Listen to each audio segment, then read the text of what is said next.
За сайн бацгаана уу. Өнөөдрийн та нартайгаа уулзаж байгаа учир шалтгаан маань миний нэгэн хэрэглэгчийн маань надад тавьсан асуулт буюу надаас зөвлөгөө авч байх үед гарсан тэр байдлыг би та нартай өнөөдөр тайлбарлаж өгье гэж бодлоо. Тэгэхээр өнөөдрийн сэдэв маань хайр уу, аль эсвэл алдахын айдас уу гэдэг. Тэрэн дээр цөмөрөө одоо нэлийн төвлөрч ярина.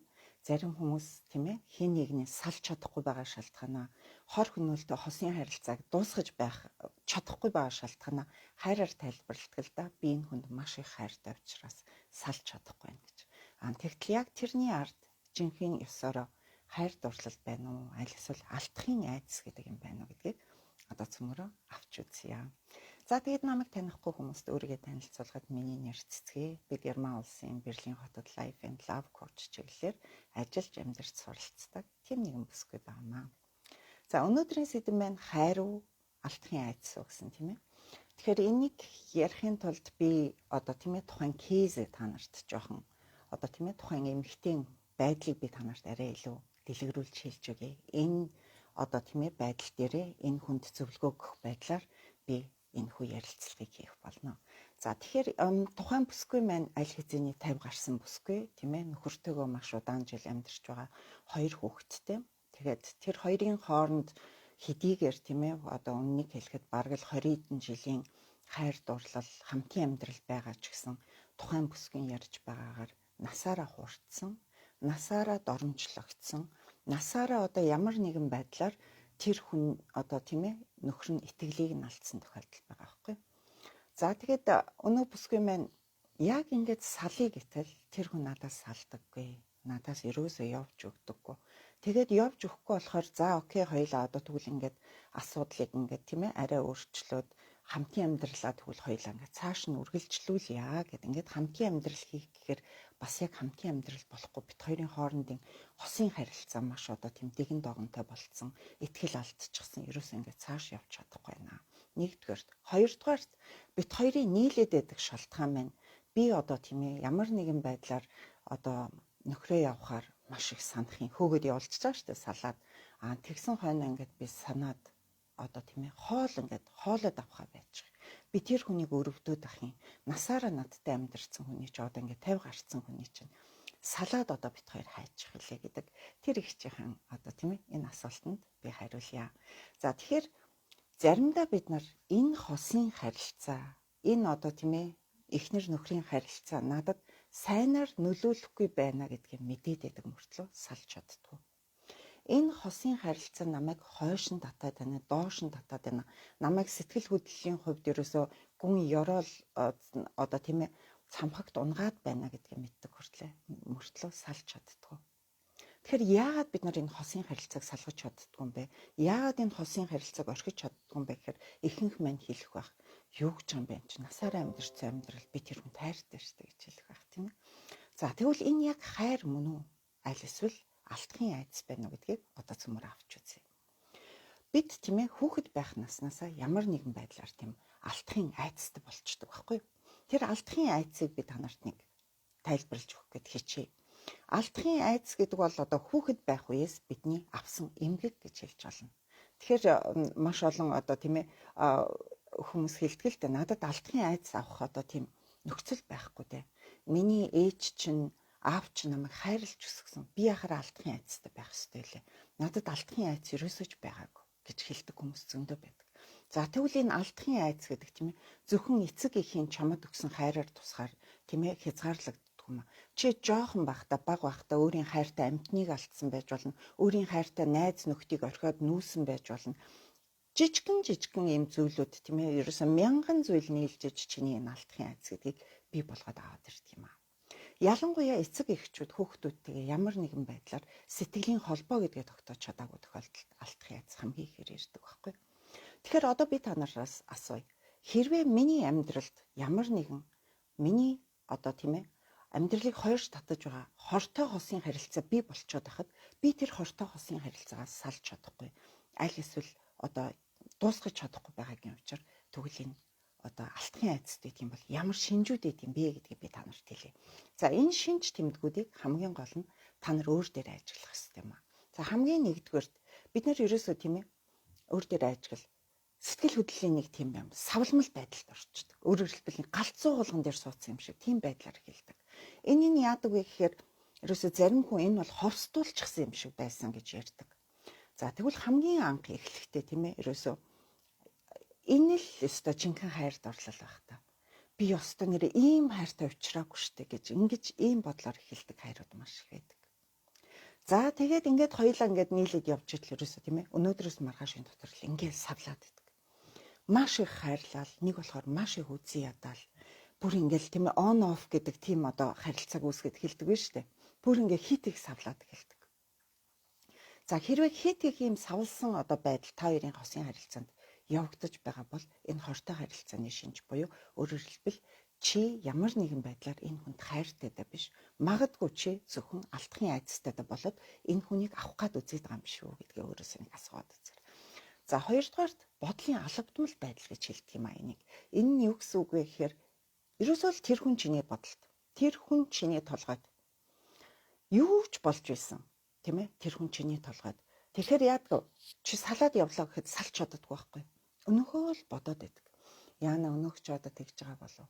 Өнөөх ч одоо ингэж байгаа болов. Цаавыз одоо тийм ээ салаа явцсан байгаа. Уг нь салцсан юм чинь надад тэр хүн уг нь хамаагүй байж болохоор тийм ээ. А тэгтэл тэгдэггүй. Цаавыз өнөөх ч одоо гадаа хүүтэр чинь дотор өмдөө өмссөн болов. Яаж байгаа бол доо. Тэгэл ингээд л санаан зовоод бүр ингээд байж чаддаггүй. Ерөөсө бодлын албамал байдал. Миний бодол тэр хүн ерөөсө албатай юм шиг л ингээд байждаг. Би тэр хүнийг ингээд бодоод л байдаг. Бүр дэндүү их боддог. Өөрөө тэр бодлоос хамааралтай болчдөг. За 3 дугаарт яах вэ гэхээр яг чи тэр ямар нэгэн байдлаар тэр хүн чамайг тоохгүй байх вэ? Аль эсвэл энэ хүн намайг орхичих вэ гэснээсээ болоод чи тэр хүний төлөө бүх зүйлийг хийгээд бэлэн болчдөг. Энэ юугаар илэрхий гэхээр чи одоо тэр хүн чамайг орхио явчлаа тийм ээ. Тэгэн гутаа өнөөдөр чам руу одоо нөгөө гуйгаал уцтаад байдаг гэсэн өнөөдөр чам руу уцсахгүй байж бол. Тэгэхээр л энэ одоо яач вэ?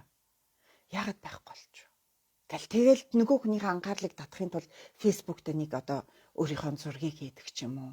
Аль эсвэл ямар нэгэн байдлаар тийм ээ одоо тэр хүний анхаарлыг татах юм хийгээл өөрийгөө ямар нэгэн байдлаар одоо би чамайг авахын тулд бүхнийг хийж ин гэдгийг ингээд ил болгоод эхэлдэг. Яг энэ үед хүн яах вэ гэхээр өөрийгөө ямар ч үн цэнгүй болгож эхэлдэг байхгүй. Өөрөөр хэлбэл өөрийгөө л зөвхөн тэр хүнд зориулаад энэ хүнийг л авахын тулд бүхнийг хийхэд бэлэн байдаг. Энэ байдал. Өөрөөр хэлбэл чи хинч биш. Чи өөрийгөө золиослоод эхэлдэг. Тим харилцаанд ороод ирсэн бол энэ бол чиний алдахын айцтай холбоотой харилцаа. За тэрний дараагийн юм. За энэ 4 дахь шинж чанар болохоор заавал бол илэрх албагүй. Тэгтээ эхэндээ болон эцэстээ маш их илэрдэг юм аа. За энэ нь яах вэ гэхээр хардалт. Өөрөөр хэлбэл хардалт гэхээр манай хүмүүс их ярьдаг тийм ээ. Хайртай бол хайртай гэж ярьдаг. Тэгвэл яг энэ үгийн ижил хайрын баталгаа шаардаад эхэлдэг. Яг үннийг хэлэхэд алдахын айцтай хүмүүс эхлэхээс их айдаг байхгүй. Шинээр анхны харилцаа үүсгэж эхлэхээс их айдаг. Тэр үедээ яадаг вэ гэхээр нөгөө нэг одоо тийм аюулгүй байдал гэдэг юмыг өөртөө бий болгож чаддгүй. Өнөөдрөөс маргаашийн дотор энэ хүнийг өөрийн болгож амжаагүй болтол энэ хүн явчих вэ гэсэн айдсаас болоод өнөө хүндээ үргэлж ямар нэгэн байдлаар одоо тийм ээ дандаа харагдаж үзэгдэж би энд байгаа шүү гэдгийг мэдрүүлэх гэсэндээ тэр хүний хэдлөө бүх юмыг хийдэг. Дээр нэмээ тэр хүнээс зүгээр л хайрын баталгаа шаардаад байдаг. Би одоо ингээд чи надад хайртай бол хайртай гэдгээ чи тэгж баталчих, ингэж баталчих. Хайртай бол ингэж, хайртай бол тэгч гэх мэтэр ингээд баталгаа маш их шаардаад байдаг. За тэгэхээр яг иймэрхүү байдлууд ажиглагдаад эхлэх юм бол чи энэ хүнд хайртай биш. Харин яах вэ? Тийм ээ? Чи алдахын айц гэдэг юмтай байна гэж бодож болно. Тэгэхээр зарим хүмүүс хэлдэг л дээ. Би ингээд энэ хүн надад хэрэггүй гэдгийг мэдээд байгаа мөртлөө би энэ хүнтэй ингээд яаж ч байсан одоо тийм ээ салж чадахгүй. Би энэ хүнд маш хайртай юм шиг байна. Тэгвэл энэ хайр биш байт юм аа. За тэгвэл хайр биш энэ алдахын айц юм бол энэ алдахын айцыг яаж арилгах вэ гэж хүмүүс асуудаг тийм ээ.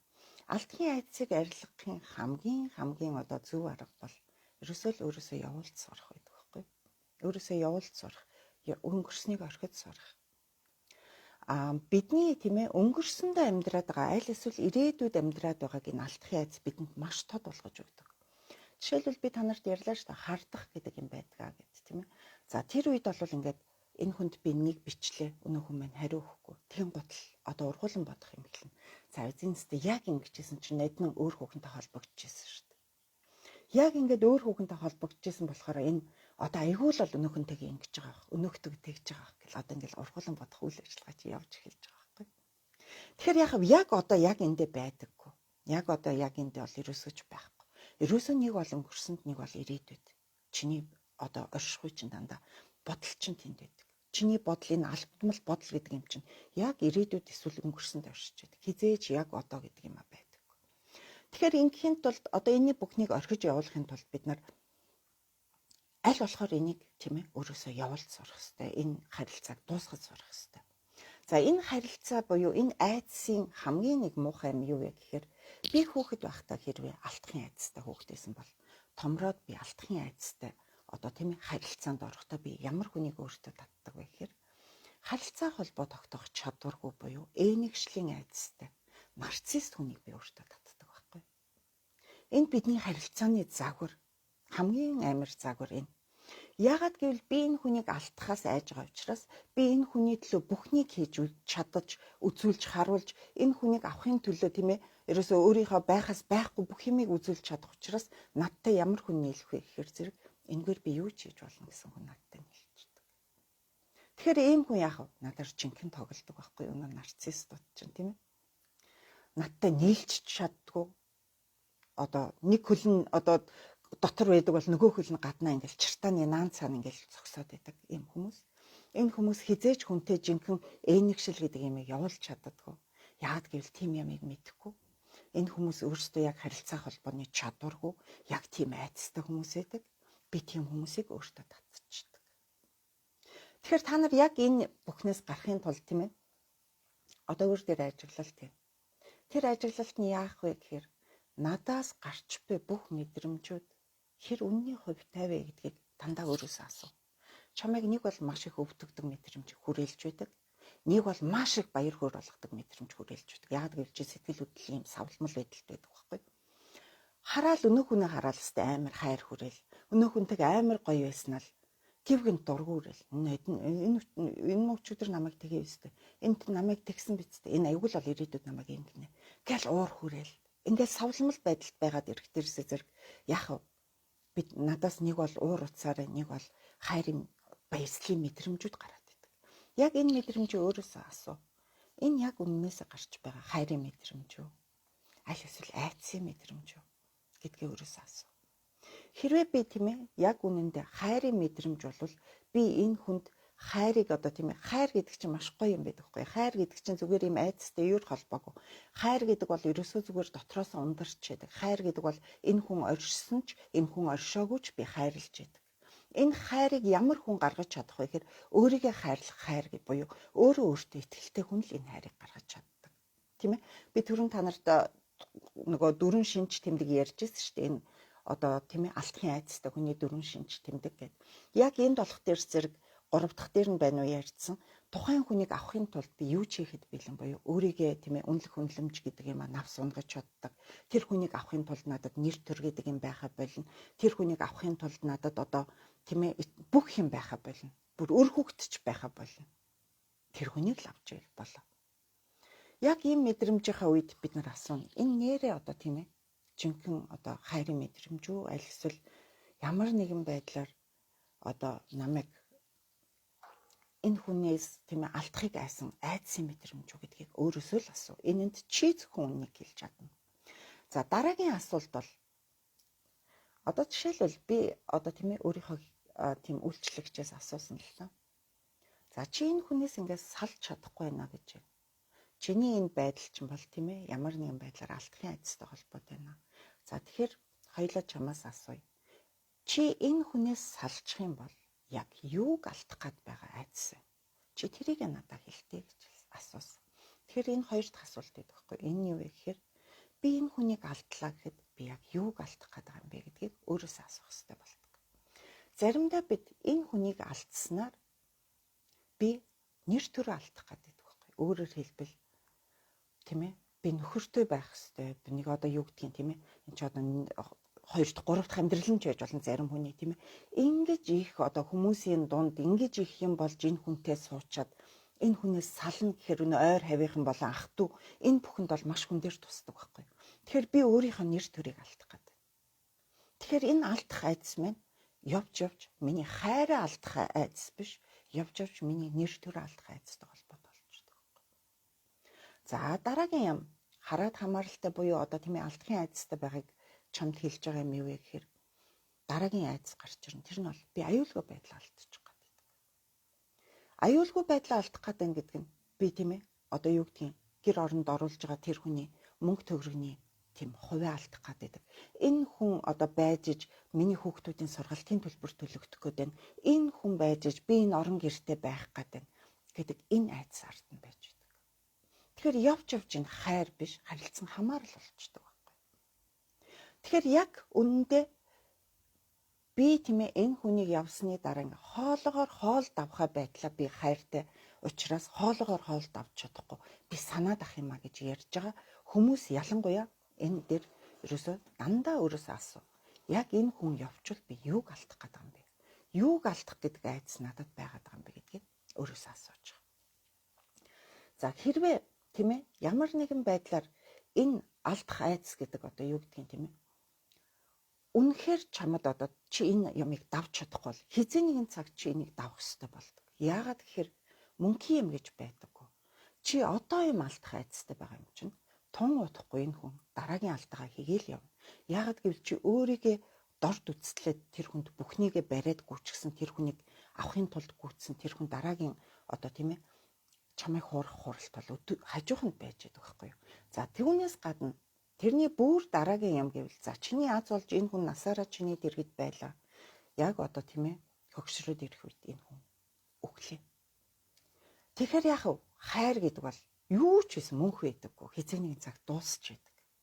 Хайр нь байна уу, юу нь байна, эд хөрөнгө нь байна уу? Бүх юм мөнх биш, дуусч байдаг. Ганцхан юм л мөнх үлддэг. Тэрний үгээр чиний өөртөө итгэл, чиний өөрийгөө хайрлах хайр. Энэ л ганцаараа үлддэг байхгүй. Тийм учраас бид нар яаж ийж байгаад энэ алдахын айдас гэдгээс өөрийгөө чөлөөлөх ёстой. Алдахын айдсаас бид өөрийгөө чөлөөлж чадаагүй цагт бид нар хор хөнөөлтэй харилцаа гэдгээс бид өөрийгөө чөлөөлж чаддаггүй. Хор хөнөөлтэй харилцаа гэдгээс бид өөрийгөө чөлөөлж чадаагүй цагт бид нар хосын эргэтгэгчнүүдийн харилцаа хизээж үүсгэж чадахгүй. Тэгэхээр өөрөө дээр ажиглалт тэгээд окей, алдах ёстой юмыг би алдъя. Явуулъя, тавьж явуулъя. Үнэхээр энэ хүн намайг 1 хуурлаа, 2 хуурлаа, 3 хуурлаа. 4 удаа араар тавьчаад, 5 удаа араар тавьчаад яг л өнөө хилдгээ хэлээд өнөө ярьдгээ яриад байж байгаа бол энэ хүн тийм ээ надаас явахгүй даа биш. Би энэ хүнийг ямар нэгэн байдлаар алдахын айдастайд болоод өөртөө татаад байлгаад байгаа юм биш үү гэдэг юм чамд үлдчихэж байгаа байхгүй. Тэр хүн явахгүй байсан ч чи тэр хүнээс салж болно. Тэгтэл хүмүүс яадаг вэ гэхээр энэ хари явахгүй байна. Яг эцээцт чиний алдахын айдас тэр хүнийг явуулдаггүй байхгүй. Тэгэхээр яг бид нар энэ хосын харилцаан дээр хайр гэж андуурдаг юм бол бидний алдахын айдас байдаг юм аа. Орхигдох вэ гэдэг айдас байдаг юм. Ялангуяа тийм ээ охтуудад бол аав нь их нөлөөлсөн байдаг юм. Манай орчин үеийн аавууд бол ондоо болсон бах уу. Одоо дээр үеийн аавууд бол сэтгэл зүйн боловсрал гэдэг юм маш багатай байсан. Хүүхдүүдтэйгээ ойртож тоглодог, хүүхдүүдтэй тийм одоо яг одоо сэтгэлийн холбоо гэдэг юм маш багаар тогтоодог байсан тийм ээ. Ерөөсөө л аав нар ажилдаа явбал орой ирээл нэг ийм байснаас биш яг жинхэнэ хажуу дандаа байжсэн нь бол бидний хувьд байдаггүй. Их ховор байдаг. Тийм аавууд байвал одоо сайн л байна. Тэгэхээр охтууд бол ихэвчлэн ийм айдастай байдаг. Яг энэ айдсаа бид нар эмэгтэйчүүд яадаг вэ гэхээр автоматар өөрийнхөө хүүхдүүдэд бас өгчдөг. Хөвгүүддээ өгчдөг. Тэр нь яах вэ гэхээр ааваасаа авч чадаагүй хайраа нэг бол би нөхрөөс авах гэж оролдоно, аль эсвэл би хөвгүүдээс авах гэж оролддог байхгүй. Тэгэхээр эрэгтэй эмэгтэй хүний энерги гэж яриад байдаг. Хүмүүс инээлддэг байхгүй. Тим юм гэж юу яд юм гэж. Энэ бол энерги гэж юм зөндөө байдаг. Энэ энерги гэдэг юм зохицолтолтой байх хэвээр. Аль нэг талдаа энэ алдагдчих юм бол тийм ээ бидний яг одоо харилцаа холбоон дээр алдагдаад ирдэг. Тэгэхээр энэ алдахын айдастай маш их холбоотой байдаг юм аа. Тэгэхээр та нар энэ дээр бодож үзээрэй. Би ааваасаа ээжээсээ магадгүй ээжээсээ ч авсан байж магадгүй тийм ээ. Энэ алдахын айдас гэдгийг авчихсан бол би өөр хүүхдэд автоматар өгч байдаг учраас би энээс өөрийгөө чөлөөлөх ёстой. Тэгж чөлөөлж чадсан цагт бид нар энэ араар тавьсан амьдрал, аль эсвэл одоо тийм ээ хор хөнөөлтөй хосын харилцаа, аль эсвэл ирээдүйд үр хөвгтө өсгөх одоо тийм ээ эрэгтэйчнүүдийн харилцаа гэдэг юм заавал байлгах чаддгүй маа. Тэгэхээр бид энэ бүхнээс чөлөөлөгдөх ёстой. Бид нар хайр гэдэг нэрэн доор алдахын айдсыг л бид нар ойлгоод байдаг тохиолдол зөндөө байдаг шүү. Тэгэхээр энэ дээр бодож үзээрэй. За тэгвэл энэ дээр би ахаад дараагийн нэг видео та нарт би зөвлөмөр байна. Тэрний юу гэхээр хайр уу хэрэгцээ шаардлага уу гэдэг би видео нэлээд их үед хийжсэн. YouTube-ээс авал байгаа. Энэ нь болохоор би хайр нэрэн доор хараад хамааралтай байдаг юм а гэдэг. Яг энэ хэрэгцээ шаардлага гэдэг юм а. Өөрийн хэрэгцээ шаардлагыг хангахын тулд тийм ээ. Надад чи хэрэгтэй байгаа учраас чи байж ил та гэдэг байдлаар хүнийг хажуудаа байлгахгаа үзээд идэг. Яг үүндээ би тэр хүнд хайртай даа биш. Миний хэрэгцээ шаардлагыг хангахын тулд.